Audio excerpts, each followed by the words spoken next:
Hi everyone. I want to continue the conversation that I had last week with you. I gave you a little short little video on these new licenses that are here. Why did Microsoft release these licenses? Is one of the questions I get. Another question I get is, can you mix and match licenses? Technically, yes, you can mix and match licenses between small business and enterprise. However, you have to be fully aware of what they call tenant-wide services. Some tenant-wide services cannot be configured to a specific user group, meaning they're just activated widely across the tenant. So if you had a business basic user and an E5 user in the same tenant, which you can license it that way, if you activate some of these tenant-wide services and the basic user gets the benefit of them, that basic user has to also be licensed for them. And I see it all the time where someone will come in and drop an Entra ID P2 license into a tenant and 4,000 users benefit from it. Obviously, that's completely against Microsoft's licensing terms and shouldn't be done. But the way Microsoft licensing works is you can pretty much throw anything you want into the environment. Unlike Google, where everyone gets the same license, which keeps it really, really simple from a licensing perspective.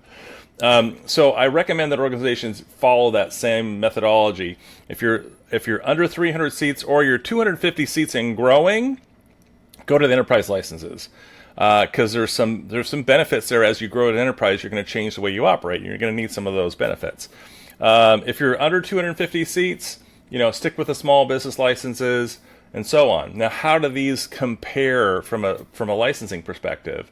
And the tenant-wide licenses, and I'll put if you want to dive into tenant-wide services, Microsoft has a page that talks about it, and this is where it says some tenant-wide services are currently capable of limiting benefits to specific users.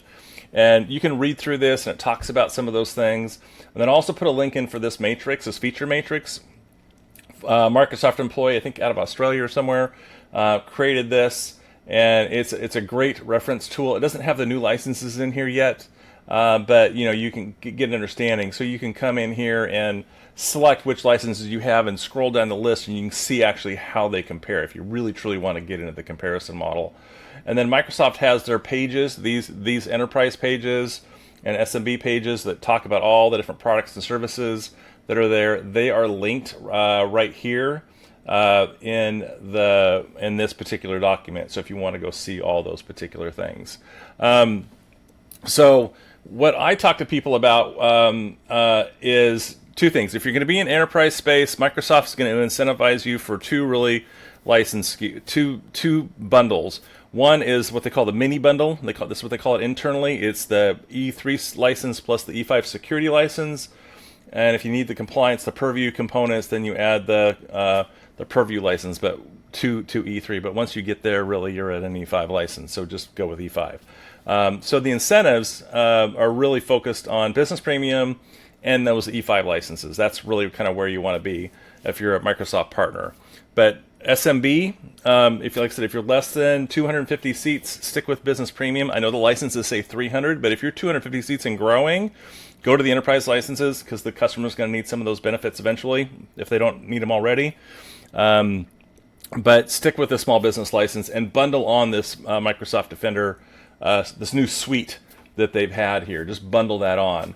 So I really tell customers and MSPs, try to stick with one license set for your end users. If you're in the manufacturing space or if you have frontline workers, you can marry in F3 licenses. It's the F3 right here, the Microsoft 365 Frontline F3 plus the F5 security, which is similar to E3 plus F5 security. And then you've got the mix, the licenses that you kind of mix in here, and you can marry those with Business Premium, and you can marry them with the E licenses too. But just be careful of those tenant-wide services as you're activating it. But sum all this up, try to keep it as simple as you can. It eases the customer conversation. If you are the customer, it eases the management conversation. Just stick with a license set. And then you don't have to worry about any of this.